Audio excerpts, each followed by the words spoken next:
Voici le débat qui a conduit Ernest Obama en prison. B-News fermé. Écoute donc cette vidéo jusqu'à la fin. Bao.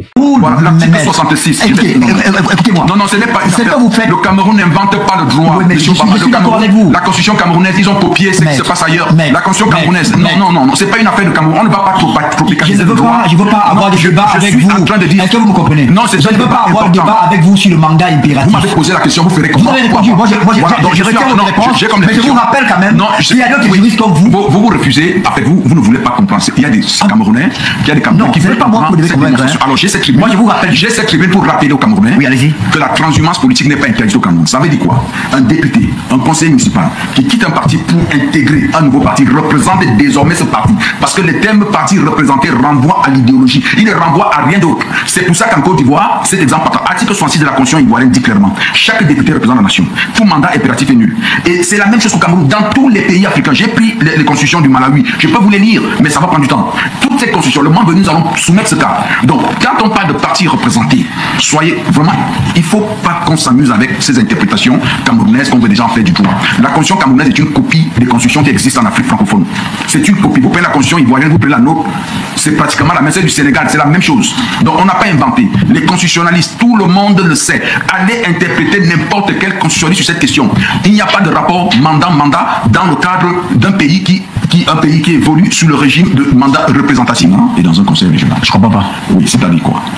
Le texte dit que les candidats investis par un parti politique non représenté à l'Assemblée doivent avoir les signatures. Au Sénat, voilà, doivent avoir les 300 signatures. Donc, à contrario, quand on raisonne, ça veut dire qu'il y a des partis représentés.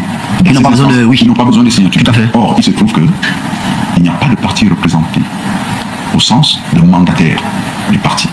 Je vais m'expliquer. Mandataire, ça veut dire quoi? Mandataire, le parti t'envoie le représenter. Et tu agis sous les ordres du parti qui t'envoie le représenter, qui est considéré comme ton mandat. Vous comprenez? Alors, le parti représenté ne peut pas exister dans ce sens en droit camerounais. Parce que le droit camerounais, je parle du droit camerounais, reconnaît le mandat représentatif. Le mandat impératif est nul. Que ce soit par la Constitution, mais aussi par la jurisprudence de la Cour suprême du Cameroun. Parce qu'il y a eu des jurisprudences. Oui, des jurisprudences. À Yapol je crois à Yapol, il y a d'autres jurisprudences, je ne sais pas, il y a des jurisprudences, en fait, je ne les ai pas ici. Le droit camerounais reconnaît le caractère représentatif des élus. Il ne reconnaît pas le caractère impératif des mandats. C'est le droit camerounais. En ce qui concerne les députés, la Constitution est claire là-dessus. Donc, vous ne pouvez pas dire que vous représentez un parti politique dans un rapport mandataire. C'est-à-dire que voilà mon représentant, comme M. Obama est le représentant de B-News. Vous voyez, la représentation dont il est question à l'article 121, c'est une représentation idéologique. Et c'est ce qui se passe dans tous les pays. Dans tous les pays, quand on parle de parti représenté, je vais prendre le cas de la France. Vous entendez dire que le Parti socialiste, il représente le Parti socialiste, il représente le parti, je crois, LFI et tous les autres. En réalité, il ne s'agit pas d'une représentation mandataire, sinon on porte atteinte au caractère représentatif des mandats.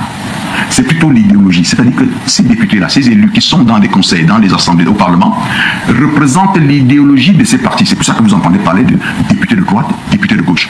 Et pour être représentés là-bas, ces partis-là se regroupent dans le cadre de ce qu'on appelle des groupes politiques ou groupes parlementaires. Ce sont des affinités politiques. Donc vous allez retrouver là dans le groupe parlementaire qu'il y a d'autres partis. Il n'y a pas seulement ce parti-là qui porte le cas du parti Renaissance du président Macron. Il y a d'autres partis à l'intérieur. Donc c'est un groupe. On dit député Renaissance. Ça ne veut pas dire député du parti Renaissance. Non, c'est député du groupe politique. Donc affinité politique. Donc ceux qui défendent une idéologie. Par exemple, nous défendons la pêche nous défendons l'agriculture. Donc nous avons le même point de vue sur ce plan-là, Donc nous allons à l'Assemblée pour défendre, nous mettons ensemble pour défendre cette idéologie. À ce moment-là, on dit que les partis sont représentés. Parce que c'est leur idéologie qui est représentée. Et quelle est la conséquence juridique? Si vous permettez, c'est très... Allez-y, moi je veux pas vous contredire sur la question parce qu'il y a tellement d'avis sur le mandat impératif. Non, les Camerounais sont... Et je pense que le débat sera guidé par le Conseil constitutionnel. Je ne veux pas évoquer ici ce que le Conseil Magloire en pense. Non, le Conseil constitutionnel... Le professeur Olinga... Le Conseil constitutionnel du Cameroun ne peut pas inventer le droit. Cette affaire-ci, le Cameroun n'a pas inventé ça. Mais que dites-vous? Mais que dites-vous d'une déclaration antérieure? Non, attendez d'abord, allez-y, mais je voulais c'est pas une question de personne. Oui. C'est une question de droit. Je suis en train de dire la notion de parti représenté ne peut pas renvoyer à la représentation mandataire-mandat. Sinon, on va violer un principe essentiel de droit qui remettrait même en question le fondement de la nation. Parce que tout élu, qu'il soit même conseiller municipal, même s'il représente la commune, il est en train de représenter indirectement la nation. Parce qu'au-dessus de tout, il y a la nation. Donc le conseiller municipal de Yaoundé, lorsqu'il défend les intérêts là-bas à la commune, il ne défend pas les intérêts seulement des personnes qui sont parties. Ça j'ai compris. Il défend les personnes, toutes les personnes qui vivent dans son... Est-ce qu'on se comprend? Je vous ai dit, alors, sur la question du mandat impératif, vous n'aurez pas de contradiction parce qu'il y a déjà... Voilà, donc je vais donc... Les juristes, vous ne vous accordez pas. Oui, donc on attend que le débat soit guidé par le Conseil constitutionnel. Allez-y. Je vais continuer si vous permettez. Allez-y. Alors, parce que là j'étais dans une démarche. Hein. Donc ça fait qu'il y a ce qu'on appelle la transhumance politique qui est autorisée en droit camerounais et dans d'autres pays. On appelle aussi ça le nomadisme politique. Vous allez en Italie, ça se vit tout le jour. C'est-à-dire qu'une personne est dans un parti, a été investie dans un parti, défend une idéologie, à un certain moment, elle décide d'aller dans une autre idéologie au sein de l'hémicycle. Et même les anglo-saxons connaissent ce système-là. Ils parlent de traverser de l'hémicycle. Donc, vous pouvez être d'une idéologie, d'un groupe politique, défendant une idéologie, et à un moment, vous décidez de changer. Vous allez donc maintenant défendre cette idéologie-là. Et vous allez représenter cette idéologie-là. Vous allez donc représenter l'idéologie de votre parti. Il y a des pays qui ont remis ça en question, parce qu'ils ont constaté que les députés étant dans le pays avec ce mouvement de va-et-vient. Vous allez, par exemple, je vais prendre le cas des pays comme l'ancienne constitution du Gabon, vous allez prendre la RDC, vous allez prendre où ils ont bloqué, alors que leur constitution parle de mandat impératif. Qu'est-ce qu'ils ont fait? Je vais prendre l'article 10 de la constitution de la RDC. Qu'est-ce qu'il dit? Tout député national ou sénateur qui quitte délibérément son parti politique est réputé renoncer à son mandat de parlementaire ou obtenu dans le cadre du parti. Ils ont pris une disposition parce que dans leur constitution, il est dit que le mandat impératif est nul. Le mandat impératif étant nul, c'est un blocage. Ils ne peuvent pas contrôler la transhumance politique. Donc ils ont pris des lois, ils ont pris des dispositions pour empêcher cette transhumance. Or, cette disposition n'existe pas en droit camerounais. Je prends le cas de la Côte d'Ivoire. Le parti de M. Laurent Gbagbo, le parti des peuples africains, je crois que c'est ça l'appellation, aujourd'hui a un groupe parlementaire, alors qu'il n'a pas participé aux élections de 2021, de mars 2021. Le parti est créé en octobre 2021. Ce parti-là a aujourd'hui 18 députés. C'était des membres d'un parti qui a été créé. C'est une branche dissidente du parti du FPI. Ils ont créé un parti. Ils ont participé à l'élection législative de 2021, de mars 2021. Ils ont eu 18 places. Et qu'est-ce qu'ils ont fait? Quand M. Gbagbo crée son parti en octobre 2021, ils ont intégré le parti de Gbagbo. Et vous allez à l'Assemblée ivoirienne aujourd'hui, vous allez constater qu'il y a un groupe parlementaire PPA. Mais ça, c'est la Côte d'Ivoire. Non, ce n'est pas la Côte d'Ivoire. Mais c'est pas le Cameroun. Voilà, l'article 66. Écoutez-moi. Non, ce n'est pas une affaire. Que vous faites. Le Cameroun n'invente pas le droit. Oui, mais je suis d'accord avec vous. La constitution camerounaise, ils ont copié ce qui se passe ailleurs. La constitution camerounaise. Non, c'est pas une affaire de Cameroun. On ne va pas tropicaliser le droit. Je ne veux pas avoir des débats avec vous. Est-ce que vous me comprenez? Non, c'est je ne veux pas avoir de débat avec vous sur le mandat impératif. Vous m'avez posé la question, vous ferez comme vous avez répondu. Moi, je retiens votre réponse. Mais je vous rappelle quand même qu'il y a d'autres juristes comme vous. Vous refusez. En fait, vous ne voulez pas comprendre. Il y a des Camerounais, il y a des Camerounais. Non, ce n'est pas moi qui vous devez convaincre. Alors j'ai cette tribune. Moi je vous rappelle, j'ai cette tribune pour rappeler aux Camerounais que la transhumance politique n'est pas interdite au Cameroun. Ça veut dire quoi?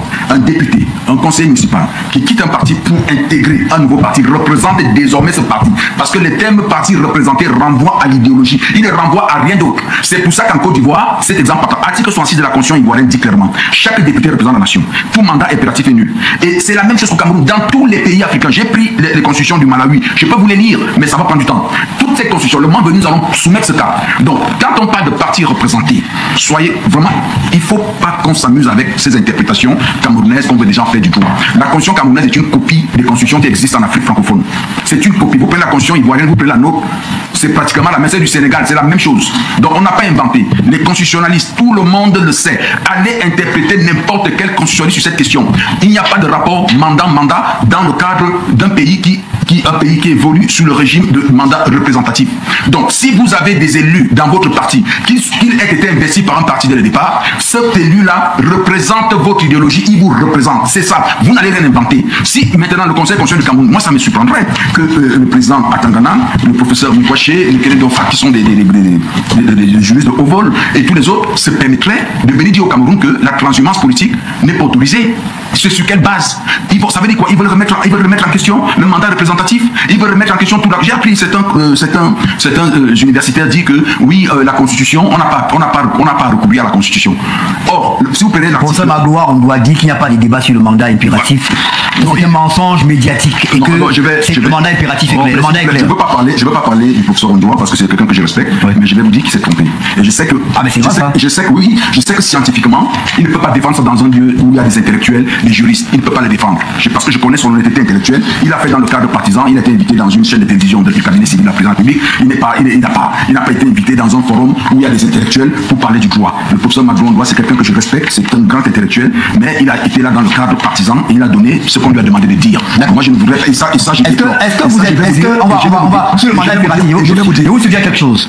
Puisque sur le mandat impératif, je n'ai peut-être pas les armes épistémologiques pour discuter avec vous sur la question. Mais moi, ce n'est même pas. Je ne suis pas là pour vous convaincre que vous ayez raison ou tort. Je suis prêt à organiser un débat avec le professeur Olanguini et vous sur le mandat impératif. Oui, absolument. Ça vous convient? Oui, ça me convient. Passons. Donc, vous allez passer par la transhumance politique. Soit le parti à l'école sans signature, soit nous allons passer par la transhumance politique qui est protégée et qui est garantie non seulement par la Constitution. Et là, je tenais à dire, parce que j'ai appris que le Code électoral ne fait pas recours à la Constitution, je demande aux uns aux autres d'aller lire l'article 2 du Code électoral qui dit que les suffrages sont régis par la Constitution et par la loi. Les suffrages? Oui.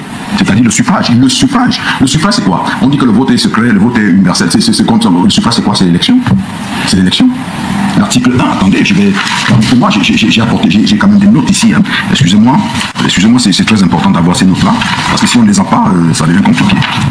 Je vais les retrouver. Prenez vos temps, hein, cherchez vos notes, il n'y a pas de problème. Oui, il y a ceux qui ont l'article 2, peut-être ils peuvent nous le trouver, cet article 2-là.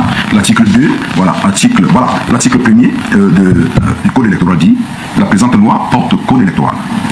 Elle fixe notamment à ligne 2 les dispositions communes à l'élection du président de la République, les dispositions spécifiques à l'élection à la vacance de la présidence de la République, les dispositions spécifiques à l'élection des députés à l'Assemblée nationale, des conseillers municipaux et tout le reste. Article 2. L'élection a lieu au suffrage universel. L'élection universelle égale et secret. À ligne 2, le suffrage peut être direct ou indirect dans les conditions et selon les modalités prévues par la Constitution et la présente loi. Vous voyez très bien que le code électoral se réfère aussi à la Constitution. Donc ceux qui vont vous dire que non, la Constitution n'a rien à voir avec le code électoral se trompent. Et si ces personnes insistent de le dire, si elles insistent de le dire, moi j'évoquerai l'article 128 du code électoral qui dit que les députés, il n'y a pas de prorogation, qui ne prévoit pas de prorogation du mandat des députés. Mais ce mandat est prorogé sur la base de la Constitution. Donc parler de députés, de président de la République d'élection et tout le reste, et dire que la Constitution n'a rien à voir, c'est triste. Je ne voudrais pas employer un mot pour le dire. Et il y a des intellectuels, et ça vraiment, je vais le dire ici, il y a des intellectuels camerounais, il faut qu'ils se méfient. Parce que ce qu'ils sont en train de faire n'est pas bien. Quand un intellectuel peut venir soutenir un mensonge juridique, tromper la science, tromper les enfants qui écoutent, leurs étudiants qui les écoutent, parce qu'ils ont des intérêts matériels, parce qu'ils ont des intérêts pécuniaires, il y a un problème. L'intellectuel doit être au-dessus de ça. L'intellectuel, ce n'est pas quelqu'un qui cherche un poste. C'est pour ça que nous respectons des intellectuels comme Eboussi Boulaga, des personnes qui étaient détachées du matériel, Hubert Monanjana et tous les autres. Qui étaient détachés, c'est ça les vrais intellectuels. Ces intellectuels qui veulent avoir des belles voitures, qui veulent avoir des VX, qui veulent rouler qui veulent habiter des grosses maisons, qui veulent voyager, qui veulent vivre la belle, ne sont pas des intellectuels. Ils n'ont qu'à faire autre chose. Parce qu'un intellectuel, c'est la science. Il protège la science. Il veille à ce qu'on ne s'amuse pas avec la science. Un professeur d'université ne peut pas venir s'asseoir et dire que la transhumance politique n'existe pas. La transhumance politique ne permet pas d'avoir des députés, ne permet pas de dire qu'on est représenté. Et ils le disent. Et ils veulent faire accepter ça en conseil constitutionnel dans un pays. Le Cameroun n'est pas le premier pays. Je vous dis, allez en Italie. J'ai pris le cas de la Côte d'Ivoire. Le parti de M. Laurent Gbagbo n'a pas participé aux élections à un groupe parlementaire et est représenté aujourd'hui à l'Assemblée nationale de Côte d'Ivoire avec 18 députés. Ce sont des faits. Vous n'allez pas me dire qu'en Côte d'Ivoire, il n'y a pas de grands professeurs de droit. Vous n'allez pas me dire que dans tous les autres pays, il n'y a pas de grands professeurs de droit et qu'au Cameroun, on a inventé et que c'est le Cameroun. On va camerouniser le droit. On veut le tropicaliser. Ce n'est pas vrai. Je le dis. J'ai compris. Voilà. C'est que vous appelez les intellectuels qui défendent les pots. Je pense que on est tombé d'accord. Je suis prêt. Prêt à affronter Olanguini. On viendra. Ce sera Olanguini. Oui, mais n'importe lequel. Moi, je sais pas de. Moi, j'ai déjà eu des débats avec lui. J'avais eu le débat de l'inéligibilité du président avec lui. Et là où j'avais évoqué la théorie des droits acquis. D'accord. Je vais appeler le prof Olanguini après l'émission. On va tomber d'accord sur. Qu'est-ce que vous proposez aux Camerounais? Je voulais qu'on parle de vos propositions concrètement sur le plan au cas où votre candidature est finalement acceptée et que votre hypothèse est acceptée par le Conseil constitutionnel. Qu'est-ce que vous proposez? Bon, alors, ce que moi je propose déjà, le problème du Cameroun est d'abord économique. Oui. À M. Ernest Obama, le Cameroun a un problème économique. Mais ça se sait, non? Non, on ne s'en sait pas. Si. Ça se dit, mais ça ne se sait pas. Pourquoi je le dis? la pauvreté ambiante est à l'origine de tout ce que je viens de décrire là tout à l'heure, où les intellectuels se réunissent de la science. C'est parce qu'on est dans un milieu où il n'y a pas assez pour tout le monde. Tout le monde court vers le gain, à gagner, nourrir ses enfants. La pauvreté est ambiante. Et ça fait que, pour diriger ce pays, pour le remettre sur les rails, il faut penser à la question économique. Comment? La question économique, moi, premièrement, la première mesure que je prends, c'est que le budget du Cameroun passe à 20 000 milliards. 20 000 milliards Dès janvier 2026. 20 000 milliards. Sur quelle base? Parce que le budget, on passe de... le budget ne se décrète pas. Oui, le budget actuel du Cameroun, c'est un budget appauvrissant. C'est un budget de paresse. C'est un budget de paresse. Ça veut dire quoi? Dès qu'on vous nomme ministre des Finances, vous vous dites, bon, moi je ne veux pas prendre de risques, parce que moi l'essentiel c'est que je reste à mon poste, ou au Premier ministre, hein, tous ceux qui participent à la confection de ce budget-là, ils se disent que bon, ben nous, il ne faut pas prendre de gros risques. On ne prend pas de gros risques, on fait un budget qui va permettre d'être réalisé et on convainc le président que voilà, c'est que voilà, vous avez demandé d'apporter peut-être 5 000 milliards, voilà les 5 000 milliards, et comme ça le président va dire, ah ben ça c'est un bon ministre des Finances, et il va vous laisser. Oh, c'est pas ça, c'est pas vrai. C'est pas vrai. Le budget de la Côte d'Ivoire, il est de plus de 15 000 milliards. Et je vais restons sur le Cameroun. Oui. Comment vous faites pour passer? Le budget actuel est entre 6-7 milliards. Comment on arrive à 20 000 milliards? Oui, je suis en train d'y venir. Si vous permettez. Hein. Allez-y. Voilà, c'est pour vous dire que nous accusons un grand retard. Les recettes de TVA de la Côte d'Ivoire sont l'équivalent du budget du Cameroun. Les seules recettes de la TVA de la Côte d'Ivoire, et peut-être quelques petits impôts, sont l'équivalent, ou alors même au-dessus du budget actuel du Cameroun. Est-ce que c'est normal? Donc ce que nous faisons... Est-ce que l'activité économique... Voilà, parce que quand on parle de TVA, pour que les recettes de la TVA soient... il faut que l'activité économique soit intense. Est-ce que sur le plan économique, on peut comparer au Cameroun à la Côte d'Ivoire? Je vais expliquer. Allez-y. La TVA, c'est un impôt sur la consommation. C'est le consommateur, c'est la population qui le paye. Voilà, c'est pas l'impôt, c'est pas un impôt, je sais pas, généré par les entreprises à tout prix. Ça veut dire quoi? Chaque fois que vous achetez un pain dans une boutique, je crois que l'impôt, la TVA au Cameroun, c'est 20%, 19,25%, parce que j'ai deux chiffres en France, c'est 20, donc je crois que c'est 19,25, je sais pas quel des deux, parce que je joue avec les deux. Voilà, donc c'est 19, je crois que c'est 19,22. Ça veut dire 25. Ça veut dire quoi? Ça veut dire qu'Ernest. Les chiffres, on va faire le fact-checking, mais non, ça doit être 19,25. Mais c'est que l'hier, c'est 14%, et tous les chiffres, on remarque je suis en train de parler de la TVA. Chaque Camerounais qui achète quelque chose paye des impôts. C'est bien le cas. Je parle de la TVA, écoutez-moi bien, c'est très précis. Parce que beaucoup de gens disent que oui, les gens ne payent pas les impôts au Cameroun. Non. Chaque Camerounais, lorsqu'un enfant achète un bonbon, il y a une TVA là-dessus. Chaque Camerounais qui achète, on appelle cela l'impôt sur la consommation, la TVA. C'est la plus grande recette fiscale, ou alors même dans le cas des ressources de l'État du Cameroun. C'est la TVA. Alors, comment pouvez-vous imaginer que les Camerounais achètent, il y a pratiquement, on dit que nous sommes 30 millions, ces Camerounais tous achètent, même s'ils n'achètent pas au même niveau. La TVA au Cameroun est de 17%. Elle est de 17%. Oui, bon. Je sais pas, excusez-moi, moi j'ai pas des chiffres. Elle était à 18% auparavant. Bon, elle a baissé, bon, ok, bon, c'est pas. Moi, je pas. Et vous voulez la mettre à combien? Non, attendez, je suis en train d'expliquer ce que c'est que la TVA. Et je vous dis pourquoi je vais atteindre et comment je vais atteindre les 20 000 milliards. Donc, on a un problème au Cameroun. C'est il y a 30 millions de Cameroun. Imaginez-vous que chaque jour, les 30 millions de Cameroun, alors 20 millions de Cameroun font des achats. Et il y a une TVA qui est prélevée par les commerçants. Est-ce que cette TVA est reversée? Le régime camerounais, c'est quoi? Qu'est-ce qu'on fait au Cameroun? Déclaration, c'est un régime de... On fait la déclaration. Ça, c'est les méthodes, c'est ce que j'appelle la paresse, l'incompétence notoire. Ça n'existe plus, ça. Ça ne devrait plus exister. Parce qu'aujourd'hui, on digitalise. Je prends le cas de la Côte d'Ivoire. Pourquoi la Côte d'Ivoire peut avoir 7 000 milliards de TVA à peu près, hein? Ah ben bon, il y a quelques petits impôts, mais c'est 7 milliards les dons, mais c'est dans les 6 000 milliards de TVA. Parce qu'ils ont là-bas ce qu'on appelle les caisses enregistreuses. Chaque Camerounais paye la TVA.